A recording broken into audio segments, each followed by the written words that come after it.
I'm Sophia, and this is the ultimate podcast for celebrating all things wonderful about our beautiful island.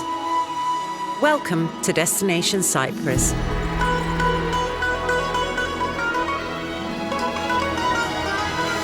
Hi everyone, welcome back to Destination Cyprus, a podcast that celebrates all things wonderful about our beautiful island. Now, as you know, CBRE is a development company, and we also have a contracting division. And our guest today is someone we all consider a little bit of a real estate expert for a variety of reasons.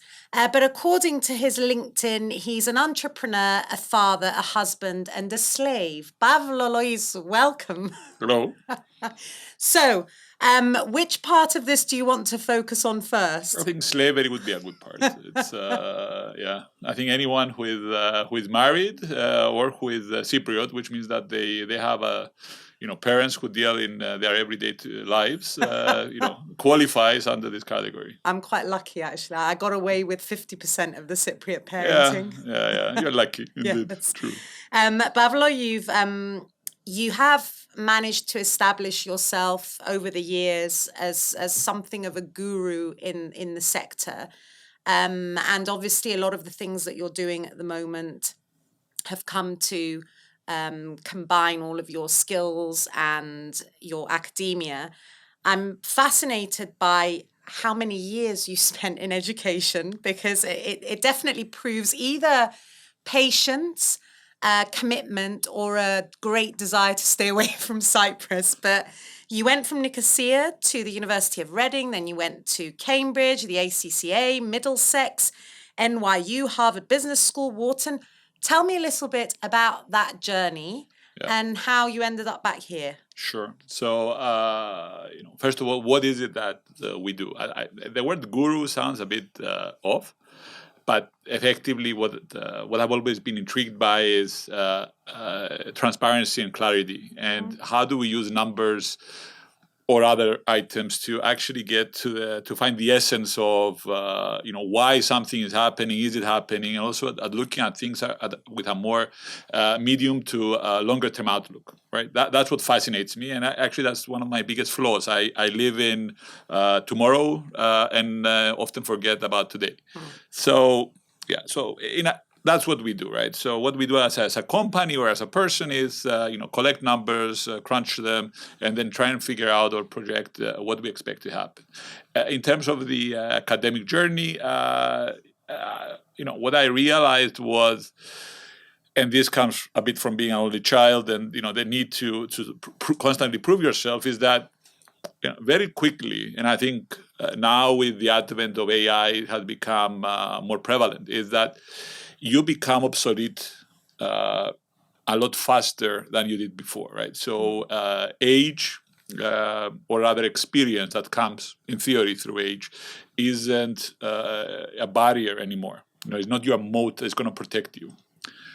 So when the time came when I started working back in 2004, my line manager then in London turned around and said to me, okay, you are sort of, just came out of university, all the new stuff that has come out, but how are you going to stay relevant going forward? So I decided then that every 5 years, I'm going to go back to university.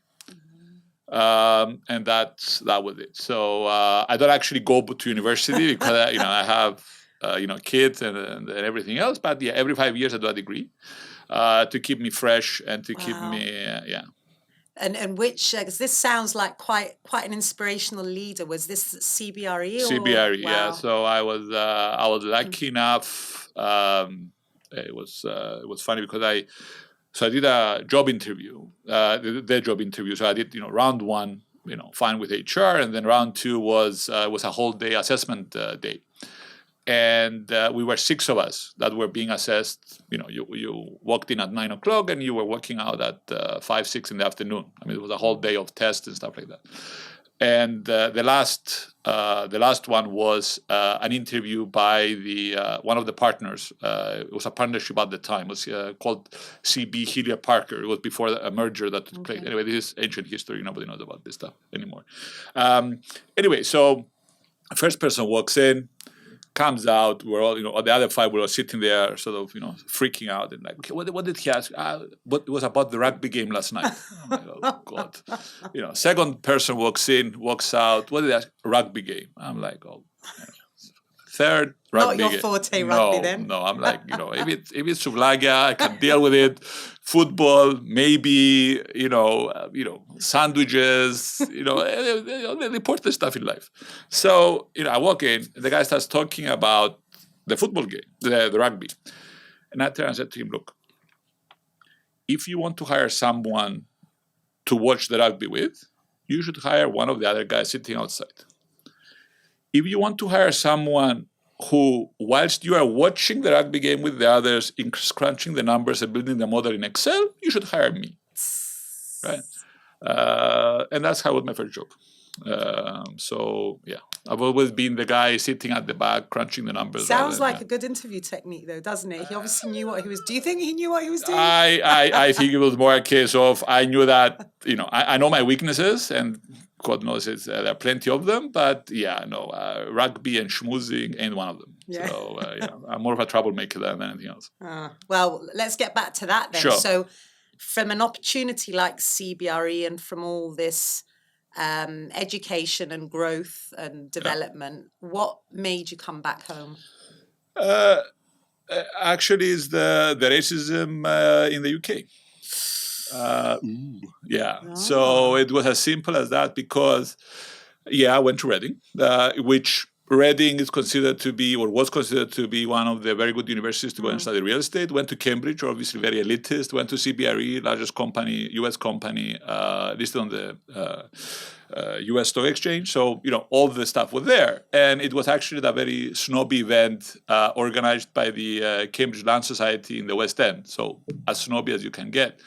And if I remember correctly, it was the chief economist of HSBC who was giving a presentation, right? So he finished, lovely, whatever, and then everybody was networking, drinking, having some drinks, whatever, in this private club. And then I sort of looked around like this, and it was, you get the classic pockets of people talking to one another, and I realized that we were a pocket of foreigners. Wow.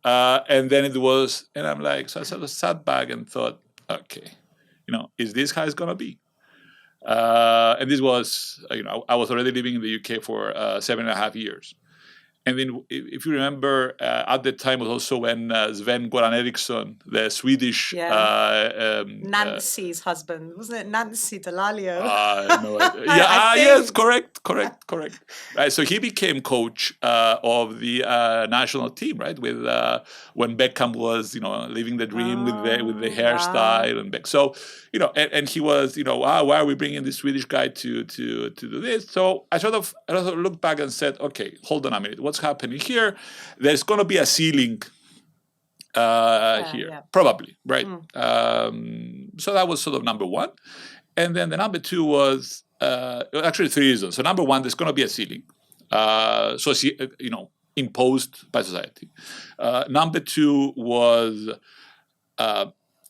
okay, what are these guys working for? And they're like, okay, they're working for to buy a flat in maybe zone 2 or zone 3, St. James's Park or whatever, something lovely, or somehow, a commuter belt, so maybe an hour, so Seven Oaks, whatever it is, somewhere outside, so that they spend half of their lives commuting in and out of London, and then to go on holidays to Cyprus.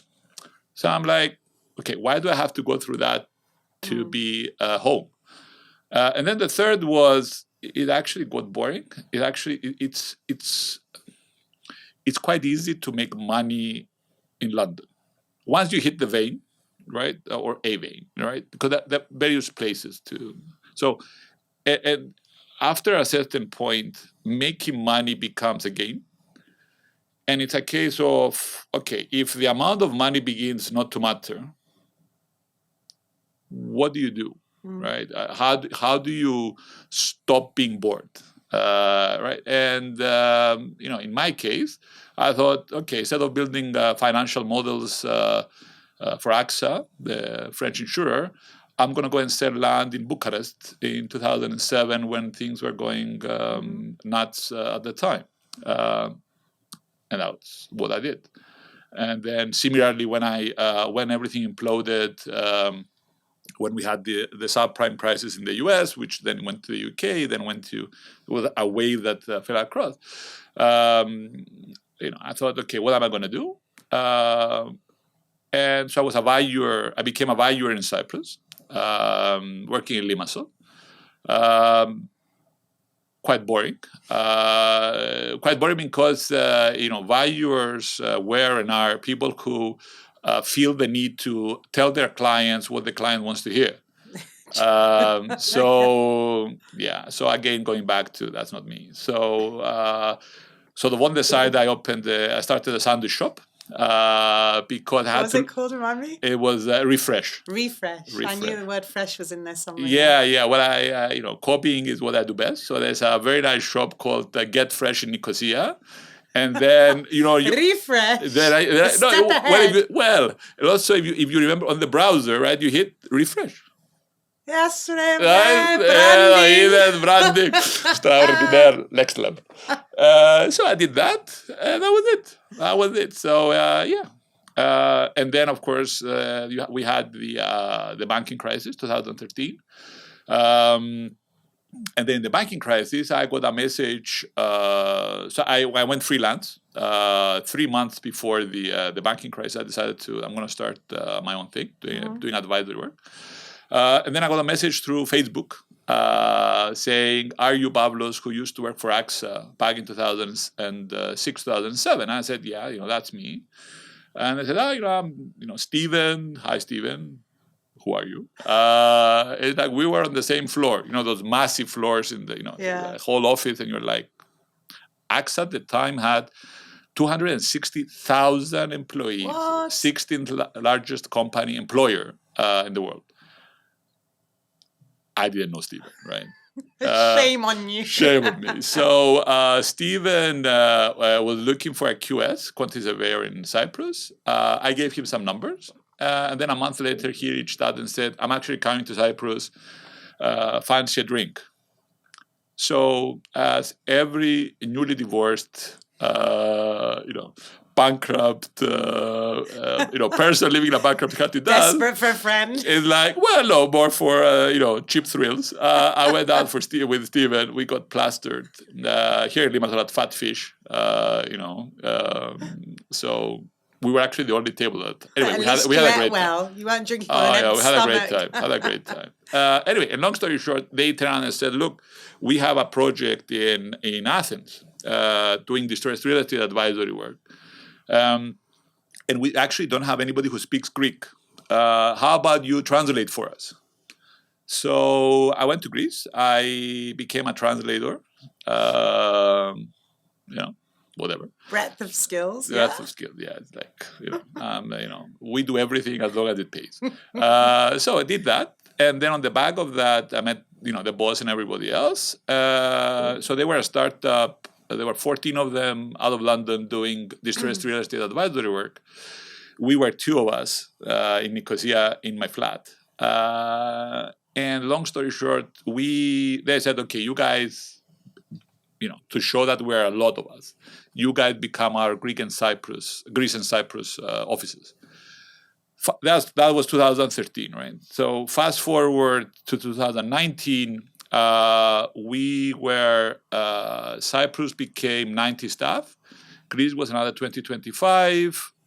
We were turning over about 9 million between the 2 jurisdictions, doing advisory work on distressed. We set up the distressed unit of Hellenic Bank, which was bought out by APS, the Czech NPL servicer. We then set up REMU for Bank of Cyprus. I was there, seconded there for 3 years. Did mainly advisory works in Greece on underwriting portfolios of NPLs and that type of stuff. And then in 2019, I got an offer to jump ship to leave that company, and I went across to Apollo who bought what they bought the portfolio that is now managed by Gordian, so the NPL servicer here. So I went as head of real estate, set that up, hired 28 staff, policy procedures, put the Go before Gordian, so it became Go Gordian. Refresh. Exactly. No, because I thought the trainer said to me, "We've decided what to call the company." Because after I started, right? And I'm like, okay, they said Gordian. I'm like, It's a bit aggressive. well, it's like I'm trying to sell stuff, right? And you're like, the Gordian knot. Because I said why, and they said, well, we are solving, or we are untying, or in the case of Alexander the Great, cutting, the Gordian knot. And I'm like, amazing at your level in New York, but in Lemona of Paphos, me saying Gordian, it meaningless, right? I mean, it sounds so wrong. So I was trying to figure out, okay, I need to do something. I need to, jazz this up somehow, or sex it up. So I was watching something on YouTube or a movie or whatever, and it was U.S. Baseball games, and they have those fingers, those big, they right? They were all going, go, go, go. I'm like, great. We take the go and stick it. There's a future for you in marketing. I'm being wasted. So yeah, true. that became Gordian. So I did that for a year and a half. So I just set it up, ran it a bit. We did the first 100-something million in sales. And then I thought, okay, it's enough. I think the COVID and everything, whatever. At that point, I realized that I hadn't seen. I missed the baby steps of both my sons. Yeah. Not good. So, yeah, and many other things. So at that point, I said, okay, I need to do something different that gets me out of that rat race. And I entered the tech startup rat race, which is let's say it's not less time demanding as the other thing, but it's it's cool. For a start, I love, every great story starts in an apartment or a garage or a basement. And I think we should probably address, I don't want to call it, well, no, I should really, it's the elephant in the room, because you could have gone down various paths. Obviously, I'm sure a lot of our listeners or viewers will know about the Antonis Loizou legacy, and that there's real estate in your blood. That kind of gravitas, was there ever any pressure just to do the family thing, or were you always driven to kind of start up and do your own little thing? Because you've done a lot of very proactive, pioneering stuff that you could have not done if you wanted to. You could have taken the easier route. The Antonis Loizou name, or his, is like the elephant that you mentioned in the room, sitting on me. That would be the way to describe it. So, having, Antonis at the time when he was the second person to be trained valuer, right? Because valuation as a something that you study is a very British thing, right? I mean, in Eastern Europe, only now, and when I say now, in the last 5 to 10 years, are people actually studying to be valuers. Typically, valuers are either engineers or, in certain cases, architects. So the whole profession, let's say, started in the late 70s, early 80s. So Antonis caught that wave. It was the time when also Cyprus became started becoming a holiday destination. Late 80s, especially the first wave of the Brits who came over, then obviously the Russians and everybody else. But he became one of the first persons to get professionally involved in the sector as a valuer, agent, obviously, and project manager and everything else. On my side, what I saw was it was lovely. I mean, I spent a lot of my time. The time that I did spend with my dad, which wasn't that much, was typically out there looking at buildings, talking to people, him talking, me listening, obviously. But so I was obviously real estate was part of what I did. I think the question that came, and actually I never thought that I had a choice. In many ways, I didn't. So even the stuff that I did in high school, where you're gonna do 1, 2, 3, and I would like, I mean, even A levels. I wanted to do history A level, right? Why? Why? I wanted to learn more. I like the idea of learning more. So yeah. So he said no. So I did what I always do, which is, okay, I'm gonna do what you say because I didn't have a choice. And then I did, history as an extra, A level outside of school. So that's how I solved my problems. I did what he said, and then I sort of did my thing, working around his schedule. I think the point was when I came back to Cyprus after I was away for 7.5 years in the UK and then 2.5 years in Romania.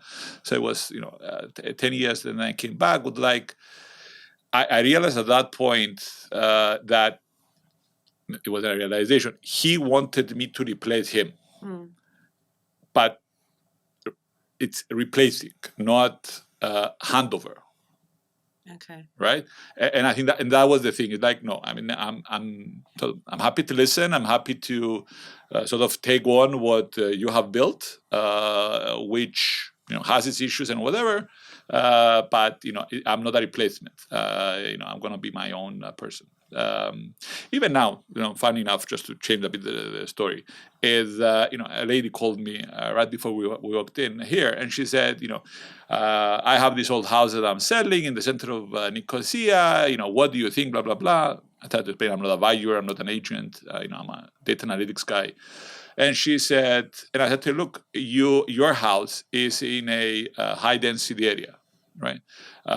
You have a building constructed in the late 60s, early 70s. Yes, you have refurbished it from what she was saying to me on the phone.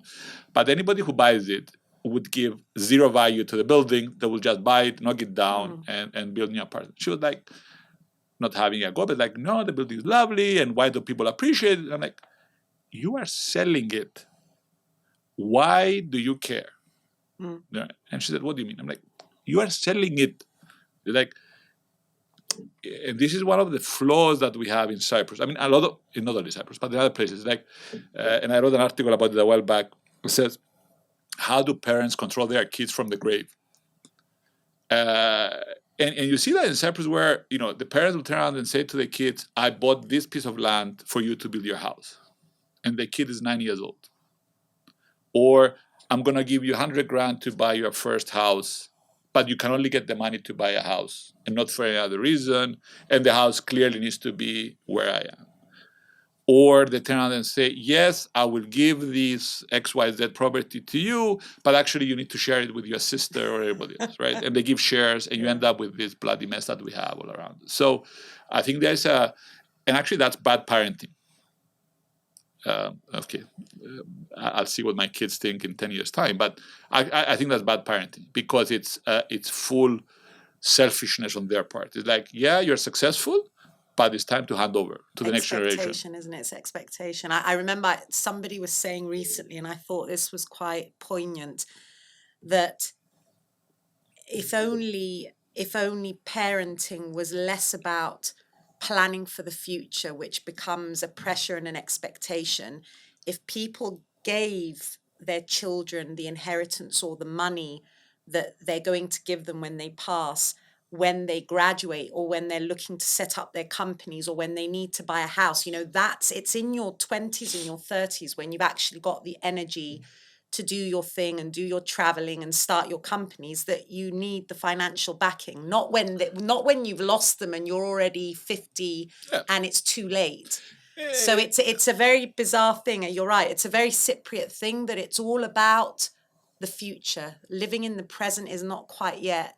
And if you think about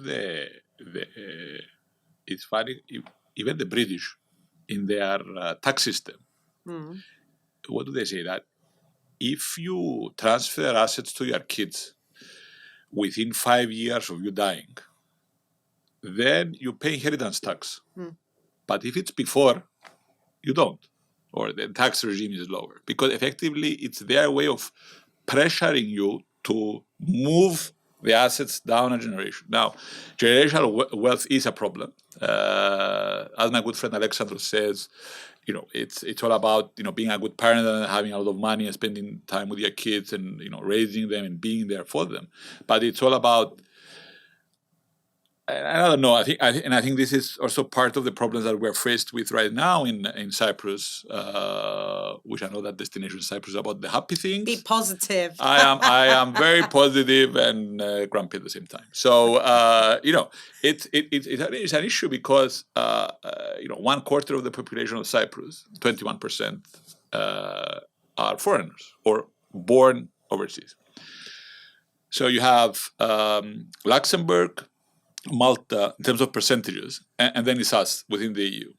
Now, so the idea of thinking of Cyprus as we are Cypriot and there are foreigners, it's a bit weird, right? Because if 1 in 5 is a foreigner, they're not the outsider anymore. It's very much on the inside. And then when you see the businesses that they are running, and I know a lot of people focus on the tech sector in Limassol and stuff like that, but you sort of stand back and say, okay, the ports, okay, Dubai Ports runs Limassol, Israeli firm runs Larnaca, okay, airports, both overseas companies, amazing, Canadians. Great. Telecommunications. 2 out of the 3 telecoms provide 3 out of the 4 are overseas owned. Banks, the same. Right? And you sort of move on through the list. So actually, you stand back and look, you begin to realize that what Cyprus is a lot of the big entities are foreign owned and controlled. Good or bad, we can talk about it. You have a substantial part of the population that this is their home. It's not second homes as it was 20 years ago. So again, things change or has an impact.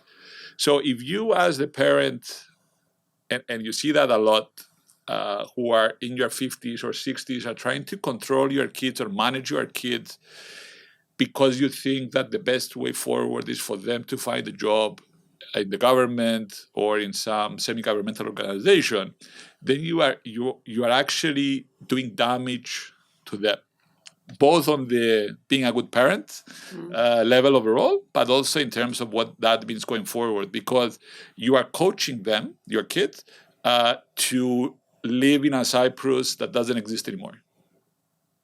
And catching up with the change. It's a big problem. It's a big problem. But I think, I mean, the fact that we're so open to foreign investment has been one of our trump cards as well. I mean, if I think of all the crises we've been through over the last decade, particularly our sector, it's amazing how we're still standing. We're still, actually, I don't want to say we're still going strong. I want you to tell me how we're going. So very, very quickly, can you just, because I actually haven't dabbled enough in AskWire to understand the technology behind it all. Can you explain what exactly AskWire does? Sure. So I'll do so when people talk about real estate, they think prices, right? So prices, new construction, whatever.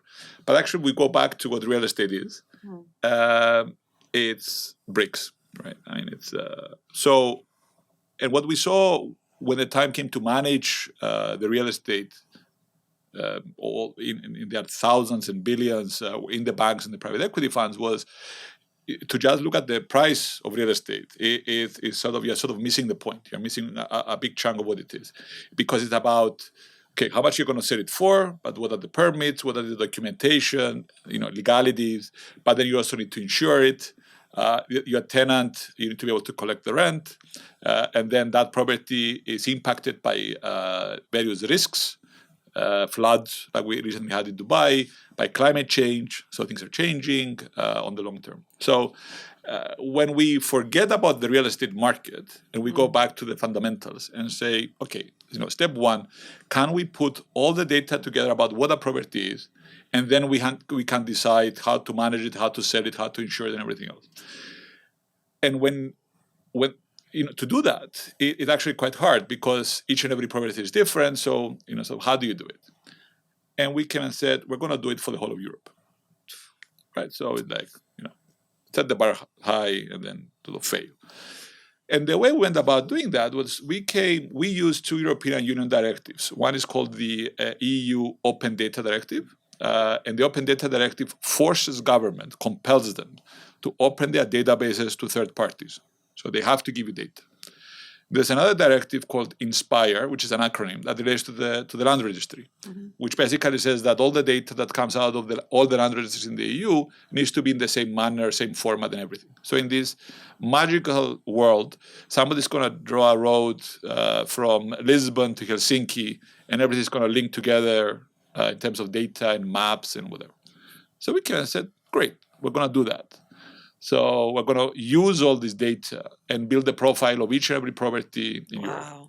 So for us, property is earthquake zones, soil quality, floods, road network, the buildings, town planning, climate change, and then you go into demographics and stuff like that. So it's thousands of data, millions of data points that we collect, and we bring them all together as layers, one sitting on top of the other from all these different government services, but also Google, and we buy data from third parties.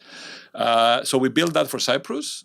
We've done it for Greece, and now we're building Romania, and we're sort of, one country at a time, sort of powering through. And what that allows is that on top of all these property profiles, we've built three what we term solutions. One has to do with the real estate market. So we access the data from the land registry as registered valuers, clean them in terms of these are apartments, these are houses, the square meters, construction year, and we map them all around Cyprus. And then we have crawlers. So crawlers, as mini hoovers that go on different websites and get the data. So we get data from the main aggregators, real estate websites in Cyprus, all the properties for sale by the banks, properties in the auction process. We do the same in Greece. And we map those daily, so it's daily updates. So you have a daily snapshot of what's sold and what's for sale in the market. And then on top of those, we build various models that track, you can value real estate instantly. So you just click and the whole thing is valued. And similarly for a developer, you turn around and say, okay, I'm Cybarco and I have Limassol Greens and I have Trilogy and I have whatever. Okay, how is my competitor doing? Okay, you click, you pick your competitor, you get the list of all their projects, how many properties they are building, how many they've sold, price per square meter, what floor they're selling, how fast they are selling, and then we benchmark you against them. And we currently track about, I think, 600 projects across Cyprus, real time, inverted commas. So that's one. Right, and then similarly, we have a second one that has to do with risks, which is for insurers, insurance companies. So their risk is split into, this is very boring, into three parts. One is called acute risks. So acute are like one-off big events, so earthquakes, fires, floods. So again, we have the whole Cyprus for that. Then we have what is called climate change and the different scenarios. So you buy a house in Platres, it's amazing, but in 30 years' time, the whole place is gonna be suffering because the risk of fire is gonna be very high, right? The whole of the island is drying up. So climate change, and then it's what is called transition risk. And transition risk, which is something very important that nobody talks about, is the risk of transitioning to a green economy. So as the new building codes at the EU level, and of course Cyprus, call for new buildings to be constructed to be Class A energy performance, it means that your apartment that is currently maybe Class E, let's say, is less valuable, right? Because you could have two units that are side by side, but they were built on different codes. One has a lower energy performance. So as more and more buildings, the new stuff that is coming onto the market is Class A, it means that everything that is older, has a lower energy performance, loses value. My goodness me, no wonder you're so well connected. I mean, you're having to talk to everybody in the sector anyway, but tell me about land registries, because I know ours ain't so bad, but how do you deal with land registries in other countries? I mean, without being the Kipreos who knows someone and can pick up the phone. I mean... No. Well, actually, we are not the Kipreos who picks up the phone because we're in the tech side of things, right? So I can't... let's put it this way. You have the dealing with the Cypriot authorities. We actually can't do that, right? You need a special schmoozing. You need a translator. Well, you need a different type of job, let's say, to be able to maneuver your way around it. So, but if you know, our land registry is actually not that bad, as you said. So we're the Brits had something to do with that, didn't they? This love affair with the Brits is killing me. All right, let's not go down. Let's not go down that road. So we are actually ranked number 4 out of the country. So in terms of openness of data and availability and stuff like that, I mean, the portal that the land registry has is great. Many grumpy Brits going around saying we don't have our title deeds. We can talk about them. I've had a go at them a number of times about why. But we'll skip that bit. So if we go back to, so our land registry is actually quite good in terms of registering stuff, doing what it does, what it's supposed to be doing, which is having a registry of who owns what and what liens and encumbrances it has over the land. So that is fine. When you go to other jurisdictions like we are, in Greece, Romania, whatever, it's actually quite interesting because yes, the data may not be there or may not be there to the extent that we have it here or so open. But if you go in with I can help you. Right. So you're reversing it. You're fixing it for them. We're fixing it for them. So actually we have free of charge. Sometimes. Sometimes or sometimes not. The thing is you can never government paying for things is hard. And actually, yeah. So it's hard to get government to pay, especially for stuff that is not necessary or they don't consider necessary. So, but right now in Greece, we have an ongoing discussion with the Ministry of Digital Transformation. So the equivalent of deputy minister that we have here for innovation, to help them with to improve their cadastral, their land registry and move forward. Hopefully we'll do the same in Romania soon, but it's still a discussion at this point in time. Okay, well that leads me nicely into the next topic that I wanted to discuss, which is kind of dual. Employment, as in for us, for example, as a developer, it's interesting to see with all these new trends now, particularly in Limassol, how hard it is for us sometimes to get the kind of workforce resources that we want specifically for the sector. Having said that, obviously, because we have landmark projects and we've got the reputation, we seem to manage. For you, because there's that sort of the more entrepreneurial tech angle, be interesting to understand how you're identifying the right people for your team. Sure. And also how you feel all of this fits in with the evolution and the change, and if you're feeling positive about things that you're seeing happening in Cyprus from a tech perspective. It's a lot. You can start with the first one. It's a lot. Tell me a little bit about your team, because I mean it must be, I think, millennials. Yeah. I don't know if you've had experience working with any of those. I have. Go then. We're 18 staff between Greece and Cyprus. So at 44, I'm the eldest. I'm the wise one of the group. And yet we have a 21-year-old working for us. Each generation are driven by different things.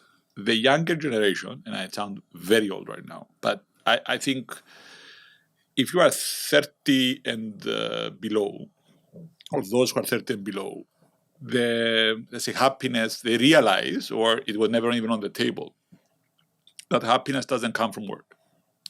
For 40-year-olds to 50, if not older, it's like, happiness comes from work, and then there's the other stuff. The younger you are, this is sort of reversed. So you can't expect from them the same level of commitment from work. So one. The second is that, which means also that they are not so driven by money. You mean the whole is kind of the live-work balance and the mental health thing? They're all into their well-being, and the job that they do needs to be meaningful, and they need to feel important, purpose. and yes, purpose, and all this nice fluffy stuff, which is great, but you need to deal with it, because what are you going to do, right? You need somebody to do the work. So this is sort of one fluffy way. So which is funny, because they cost a lot of money, but they're not driven by money, which is I'm still trying to figure that out. So this is sort of number one. That's a paradox in It's a itself. paradox. Yeah. The second thing is that when you deal with, and I don't think it's about tech, is, people have, they value flexibility a lot. Being in Limassol also with all this traffic that is horrendous, having the ability to work from home or work from somewhere else and not being able to drive in and out works. It's not tremendously efficient if you. I don't think totally. If you have your team scattered, sort of works that well, but there's a value of having flexibility. So in our case, we started with 1 day a week being at the office. Now I think we found sort of the sweet spot, which is everybody except the tech guys need to be at the office 3 days a week, and then the 2 you can work from home or from anywhere you want. With the tech guys, is once a week. And it's always the same day. So we have 1 day that everyone is at the office, which is more for bonding, and we do our meetings and stuff like that. But then on the back of that, clearly, because we're operating across 2 countries and doing projects in 3 countries now, so this virtual working is there. So you need to have that flexibility. So step 1, managing across generations is an issue. We need to deal with it as managers. Step 2, you need to allow for flexibility, not too much, because then you lose efficiency.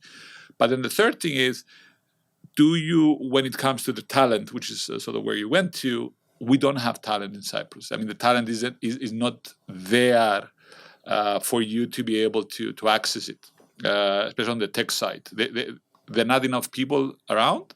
And the people who are around don't necessarily have the talent or they're not the best at what they do. So if you do find them, probably you're going to be outbid by one of the big guys. Always you're going to be outbid, right? And rightfully so. So you cast a wider net and say, okay, I'm going to hire people from other jurisdictions. That's why we have guys in Greece. That's why right now we're working for some guy with some guys in Romania. We work with guys in Poland so that we can execute the different projects. Is a different way of running a business. So where real estate is hyper local, obviously, you have landmark projects, and everybody has to be there because it's that's how you sort of transact in the business. In our case, because we are on the data and the tech side of things, we need to run the business in a different manner. So I think that sort of covers a big chunk. In terms of the going forward, I question it, and I know this is not what I knew that was coming. well, Question mark. I'm going to say something wrong, which is, if you look at the countries, let's say you look at if you rank countries by wealth, places like Kuwait or Saudi Arabia would rank very high. But then if you look at per capita, like per person. So what's that? You just take the GDP of the country divided by the number of people, and again, they will score very high. But then when you look at what is called the Gini coefficient, so how evenly distributed that money is, at that point it was like, you've got, the Saud and everybody else who's associated with them in Saudi Arabia. So the ruling families, the ruling clans have the money, and everybody basically has either nothing or the basics. If you look at the tech sector in Cyprus, I would say that's pretty much how we are, right? Whereas like the distribution of wealth. Because yes, there is a tech sector, and the tech island, which I'm a member of, will turn around and say, we generated 13, 14%, whatever it is of GDP, and that's amazing, blah, blah, blah, blah, blah. And like, of course it is. And you see all these cars driving around and all these different events that are taking place, but you have few big companies, and when I say few, I'll struggle to count 10, that dominate the sector. And then you have a lot of little guys, really little guys, who are struggling to make, to move forward. So that's my first concern when it comes to the sector. The second is, if you look at the split between Limassol and Nicosia, and I say that because it becomes obvious, is that Limassol has always been outward looking. So you have the tech companies that are here. Yes, they're based here, either because of the IP box, so to pay low taxes, or because they're running away from for geopolitical reasons. Fine, or because it's nice. Not really. Pablo, It's Limassol. nice. It's nice, but if you're a big company, if you have the CEO of a big company, I'm not going to move somewhere because it's nice. I'm going to move somewhere because I'm going to use the IP box and pay 4% tax. I'm going to get 50% off for all of my employees that are here, right? And because I'm running away and I can't get a visa to go anywhere else. That's the reasons why I'm here, right? Now, we can fake it, but this is a dating website or a dating podcast. But so that's the reasons why people are here. As you can see, I make many friends. So, this is my background of managing distressed real estate for 10 years. Like the no bullshit sort of comes out. Dealing with American private equity funds is sort of there. Anyway, so going back, so you have these guys who are here. It's a skewed situation, but Limassol. And this is what is great about the Limassol, to be fair, is that it's lovely. Sun, sea, great, whatever. The infrastructure is developing. You have developers like yourselves and others who are here on the market. So you have the service providers, because, and I know this is cliche, but this whole ecosystem, indeed, it's an ecosystem. So you need the tax regime to attract the big company, but you need the office building that is grade A, energy efficient, blah blah blah, to put the building inside. And you need the expertise when it comes to the lawyer's side of things, and again, the legal framework to be able to accommodate that. And you need the nice apartments and everything else to be able to be there. And you need the schools to be decent, right? So everything needs to work together. And you see that Limassol is managing that actually reasonably well. That's the good side. When you then turn and look at Nicosia is dying. Right? People will say it's stable. I'm like, yeah, Corpse is stable. But effectively what you have a banking system that is shrinking, progressively shrinking, making exuberant profits for no reason, especially over the past year where their interest rates have risen. And you have a huge government sector that is refusing, it's digitalizing, yes, but is not being digitized. So they are they're taking the piece of paper, the A4. Sorry, that's an A4. So that's a bigger than A4. Bigger. So why do you have different sizes? We don't like to be run of the mill at Cyprus. Have something blue, have something yellow. That's Trilogy. Excellent. I'm being environmentally friendly. It's the old brand, so I'm using the pads. Thank you for the ad. Sun and sea. Yeah. So anyway, so going back, so it's taking the PDF, taking the piece of paper, scanning it and turning it into a PDF and uploading on a website. That is not digitalization, right? That's you just digitize the document. You haven't fixed the process. And that's what we see happening in Nicosia. So this is a very long way of turning around and saying we have two worlds that are developing. And what the government has failed to do, and unfortunately both and also separate companies have failed to do, is to find a way to tap into the growth on this side. Right? So how do we use all these companies and this knowledge that they bring, this level of wealth to learn, right?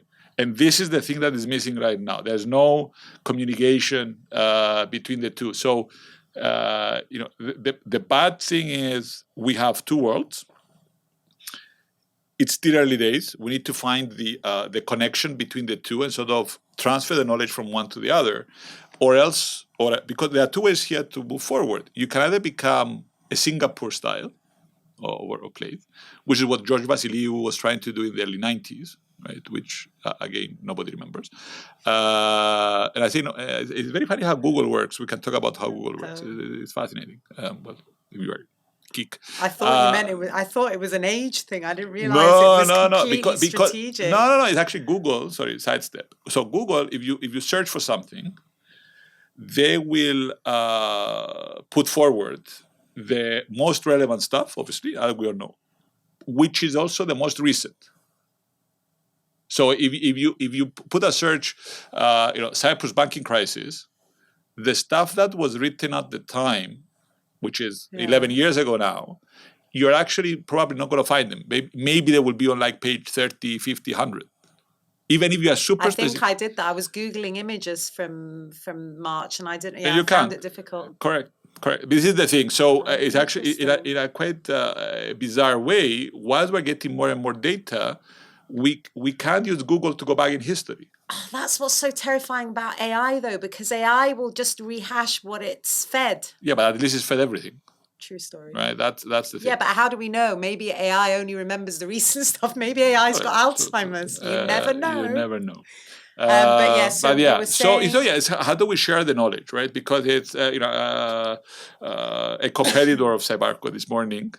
We have to talk about them. We have more than one client. Competition is very healthy. Okay.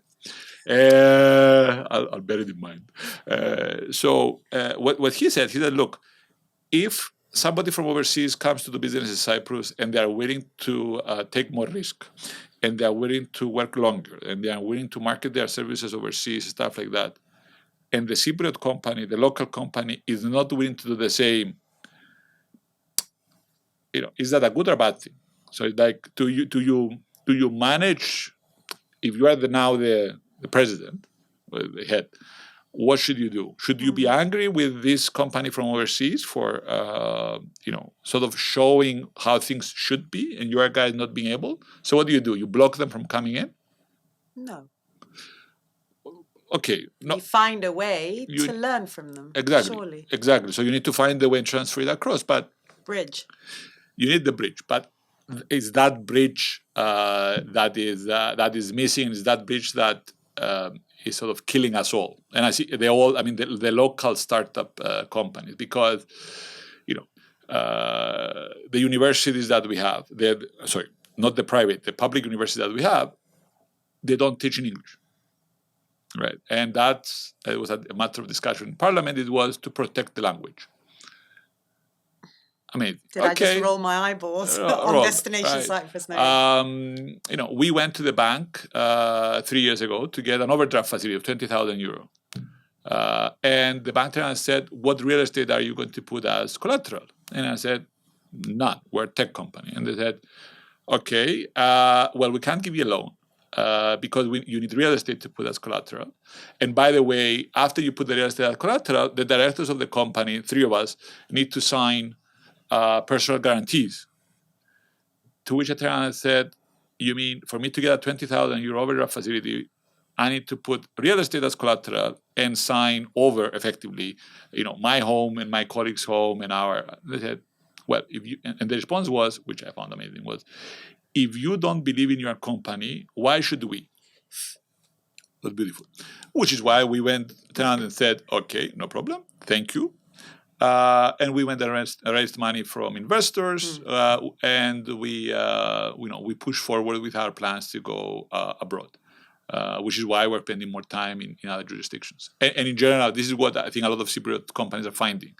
There is no openness locally for people to try out new stuff and sort of move forward and engage with what's happening around them. So it's 2 things. You need the government to build the bridge, one. But then you need also the government or the CEO level and below to turn around to their staff or even themselves and say, we are going to be left behind. No. Right? Or actually, we are being left behind. So we are going to die out unless we find that connection. And I think that's the thing. So we're not at a critical point yet, but we're not far from where... does Lima have a future? Of course it does. And things are going to move forward and things are going to be amazing. I'm certain of it. And we can talk about why. So, it's going to be lovely. The question is the level of impact we are going to allow this thing that is growing to have a positive effect on everybody else. The fact that you're saying this, though, means that the appetite is there. And you're not the first person to talk this way. And I think that's something that I find quite encouraging. At least more conversations I have. Yeah. The appetite's there. There's obviously a generational gap as well. There's a mentality issue with some of the previous generations. So it's a shift that's going to have to happen. Sure. Can you please explain Proptech to me? Sure. Because when you were coming, I thought property tech must be what he does. Yes. There is confusion of what's fintech and what's proptech. So the definition that most people use, not everyone, is that it depends on your client, right? So if your clients are mainly companies in the financial sector, you are fintech. If your companies are, if your clients are mainly people in the property sector, then you're proptech. But it's a very bad way. I mean, look, real estate is a financial asset. So there are elements of real estate that deal with the finance, with the fintech side. So prices, loans, insurance. That's the fintech side. And then proptech would be more stuff like property management software and Internet of Things in terms of connectivity, monitoring construction projects, project management tools. So that would be more the proptech side. We're sitting in the middle. We're more fintech related. Obviously, with a focus or exclusivity on dealing exclusively with real estate. Okay. It's considered to be sort of the last step or barrier for fintech, right? Because we have payments. Obviously, you have payments. You have KYC. You have all these things that have happened already in the financial sector and financial services and whatever. And real estate is sort of the last bastion that is that and insurance.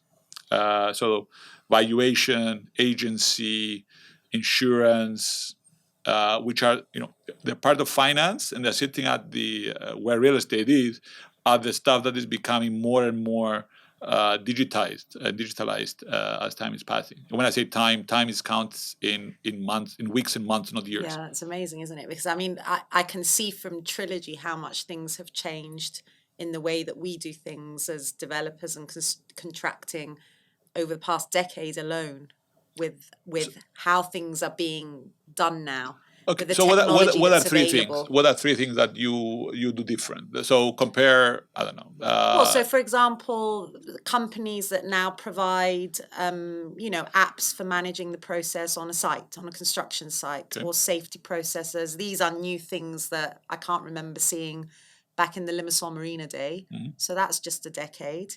Yeah. On the sales side of things? Ask Wire. No, well, okay, yeah. No, I mean sales. I mean, obviously things like CRMs. Does that fit under PropTech? VR, virtual reality. Yeah, VR. Did you use VR in Trilogy?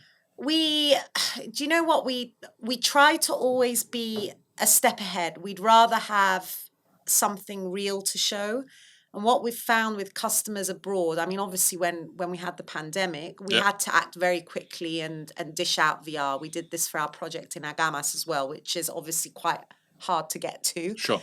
I do see the benefit of VR. What we found with our customers is that these kind of the tours of the house where you're hopping in and out of rooms, it just doesn't do it for them. And obviously the risk point for the developer is that you can't control what they're seeing if it's not CGI. So if it's a real property, it's like giving them an unlimited access to a snag. I mean, they're literally snagging the property from top to bottom, which you don't always want, because when you do a video and you have control of the videography and the edit and the music, you're generating emotion, you're controlling the visuals, you decide what to show. Yeah, but for somebody like you who is not a control freak and is quite relaxed, I'm sure that would be a problem. VR is a big issue for me.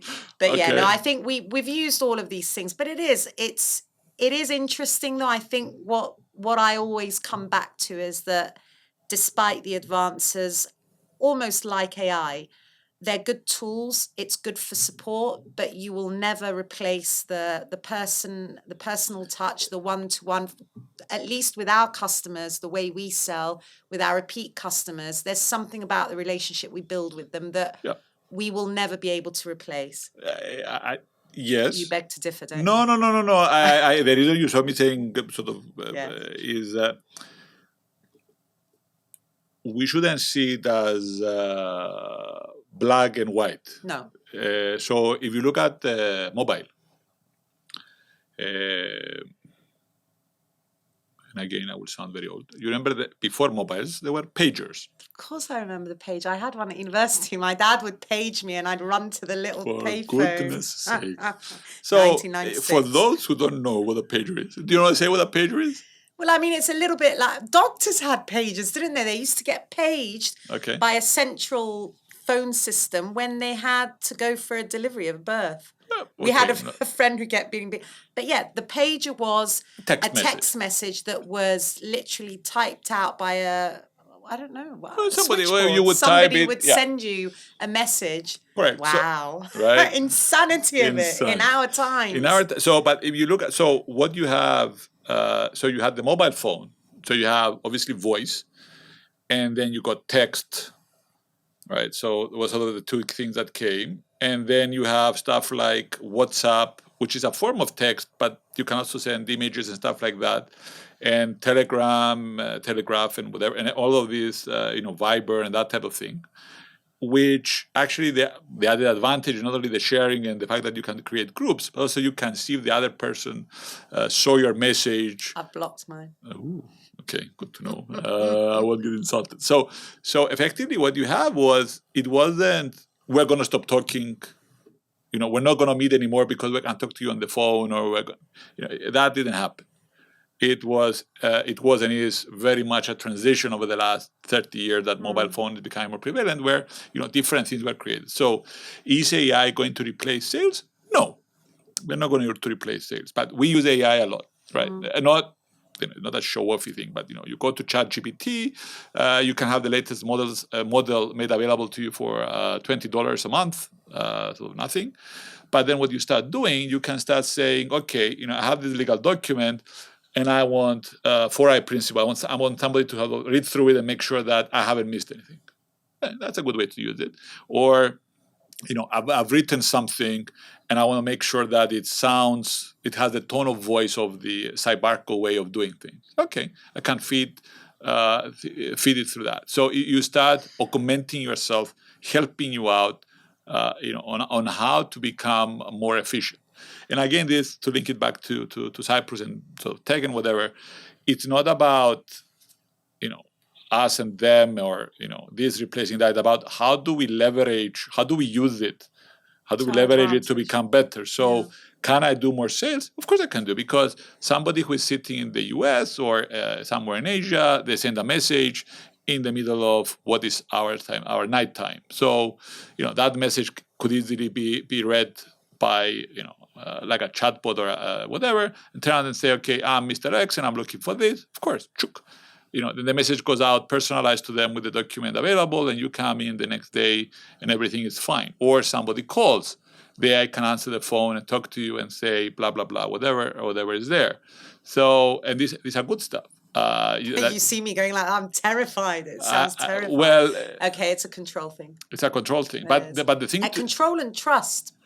It's a trust thing as well. Yes, but you are too young not to force yourself to. Me? You are. Thank you, yes.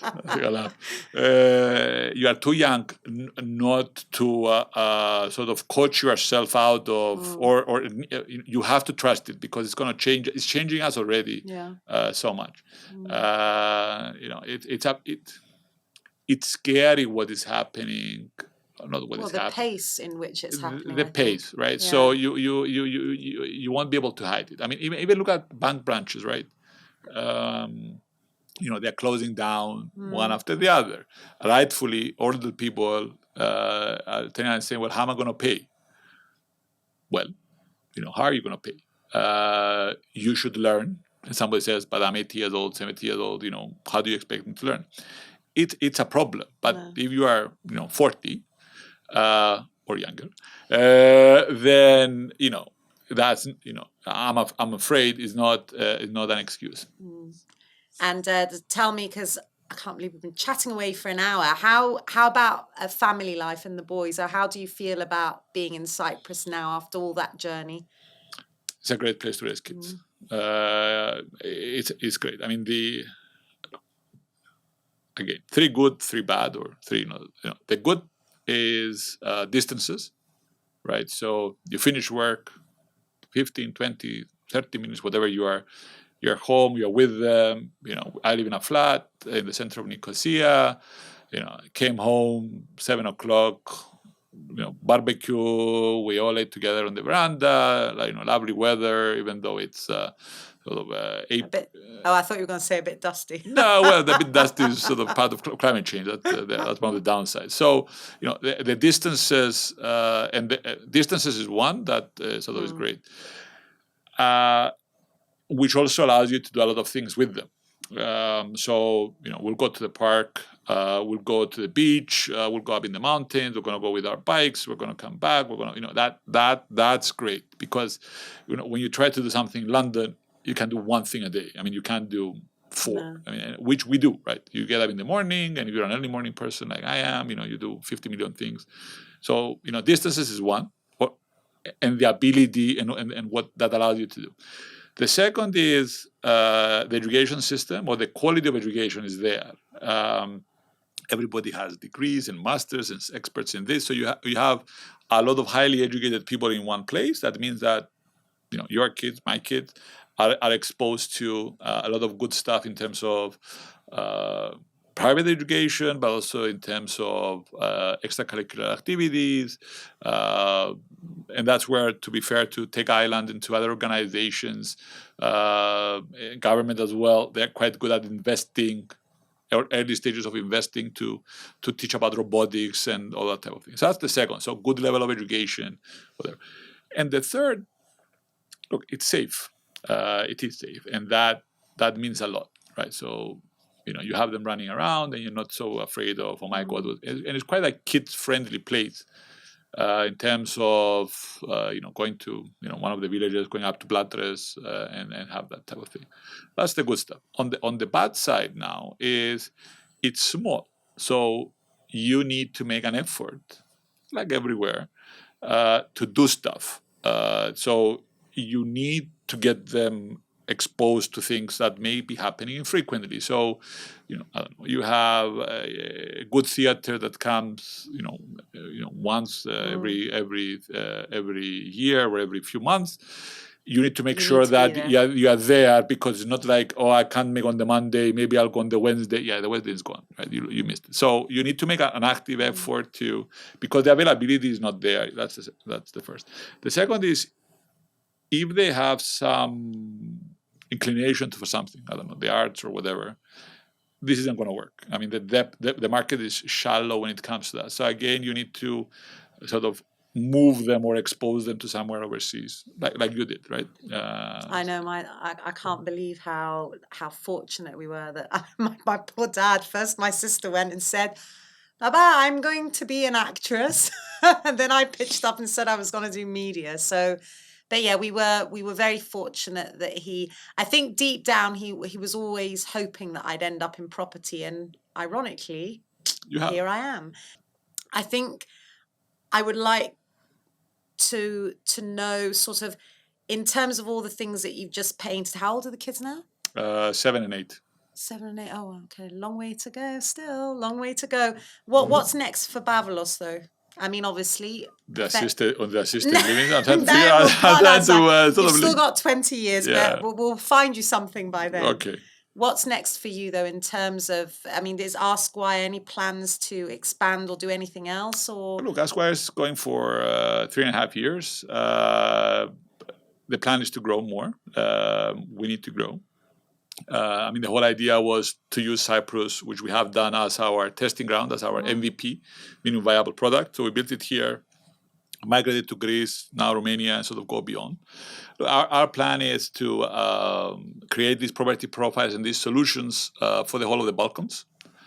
So we want to capture the 80 million people that live in our neck of the woods, which is also sort of the part that is most hard hit by climate change, the part that is growing in terms of real estate, of new construction, that buildings need upgrading. So our plan is to digitize these 80 billion, or these countries that have 80 billion people in them, move down the line, exit to an investor from overseas, probably US or you. I was going to say, how many years will that take? I think we have another.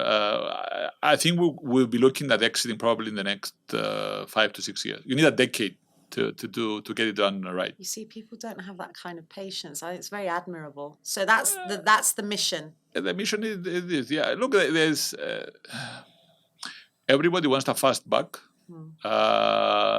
which is what I find frustrating with talking to venture capital funds and private equity funds, those type of people, and you can understand why. Like they have specific periods. I mean, usually they have login periods of 6 to 7 years. They promise their investors minimum returns. So it's like they need their fix. They need their clients, the company they invest in, to fit certain criteria. We don't. We're more of a long-term or a longer-term play. Similar to a development like Trilogy, right? Trilogy started. I mean, you started construction in 2016, if I'm not mistaken. I think we were clearing the plot in 2017. 2017, yeah. So and it's a project where. Today, 2023, you're delivering the first property. 2024, I missed a year, right? So I think we all did. We all did. So 6 years. I mean, if you think about it from a developer's perspective, that's a long time. It is a long but time. You've built something out which is admirable, not only in terms of being a landmark, but also a project that is profitable for the company. I'm hopeful, profitable for your end client. So, doing things fast works for some things. Slow works for other things. In our case, it's a sort of a medium term exit. But the plan is that, and then we'll see what the next business is going to be. And how would you describe Cyprus in 3 words? What it means to you? Yeah, you told me about this thing. I'm not. I like the poem. Can you not stick to 3 words? No. There is this poem written by a Turkish Cypriot that says that Cyprus is like a χρυσοπράσινο φύλλο, a gold green leaf. For me, this is Cyprus. Is the gold green leaf in terms of. And why did he say it? Is the χρυσοπράσινο φύλλο ρηγμένο στο πέλαγος. So it's like a gold green leaf floating in the sea, in the blue. Beautiful and romantic, yes. At the same time, you're not going to sing it for us. No. At the same time, it's the gold and the green, and it's for me sort of a bit climate changey type of thing. It's a leaf, so it's quite small, and it's floating, so you're not in control. And I think this is the important. So there is the romantic side of looking the gold green leaf as something beautiful that is floating and we can look at and whatever. And I think that's the Cyprus that has passed us, or we are past it. Maybe that's what the Brits saw when they came in the 80s and maybe even the 90s. And I think Cyprus right now is this small place that is impacted by different things. And also it's being affected by climate change and geopolitics around us, and it's down to us. How do we try and manage? How do we live in this new world? Did I forget everything? I'm supposed to ask you what you would change if you were president for a day, but I'm worried now. Go on. What would I change? One thing. You're only allowed one thing, though. I want to president for one day only, so I can't really do much, right? No, pick the most important thing that you have a gripe with that you'd like to improve, so that we end on a positive note. I would triple or more the salaries of all senior managers and ministers and MPs. I would give them a massive pay rise. And I'm happy to. I know there's a why, right? Why? Right? They've earned so much. The president of Cyprus earns. Let me ask that. Okay, how much do apartments? A new apartment in Limassol right now. Let's not call it the Trilogy, right? But on the beach, whatever. How much would it sell for? On the beach. On the beach. Two-bedroom, like 80 to 100 square meters. Big two-bed. On the beach? On the beach. Well, I mean, you need about $1 million, don't you? Okay, 10 grand. So it's 10,000 euro, 10 to 12,000 euro per square meter. Okay, how much does it cost to build? Roughly. It's around 4,000 to 4,500 euro per square meter, and the reason is that you have to dip. When you dig, you find water, so that's what raises the cost, right? Okay, classic problem. Okay, so out of the 10, we've taken out 4.5, right? So we're at 5,500. How much do you buy land for in Limassol, or were you buying it until recently?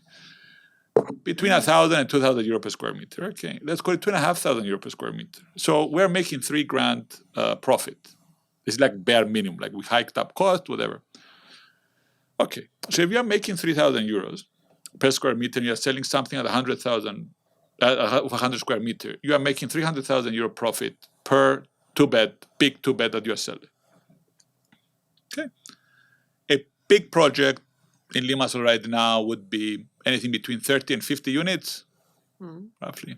So let's call it 50. You're making 300 grand. 3 million. I'm going to make 15 million euro profit. President of Cyprus makes 120,000 euro per year. Ministers make 60,000 euro. What's the likelihood of a person who has a very good, well-paid job, leaving their job to go and work for government at those positions, or being attracted to go into politics? A. 2, if they do go, what's the level of susceptibility that they would have to getting bribed? So, if you want the best people to be in power, leading the country, you need to pay them the highest possible amount, because actually what you want, if you have this, in theory, the smartest people working outside government and making a lot of money, they are going to manipulate the people in government so that they make even more money. So if I was president, I would give everybody else a reason to go into politics and a reason to be in position of power. Will you hire me? Head of media. Woo. Pavlo, thank you very much. I could carry on forever, but we should probably wrap it up there. Hopefully we'll chat again next time we have a different topic. I think we've exhausted Cyprus for now, but thank you very much. And everybody else, please don't forget to follow us on the various podcast channels, and we'll see you again next time for more Destination Cyprus. Destination Cyprus, brought to you by Cybarco.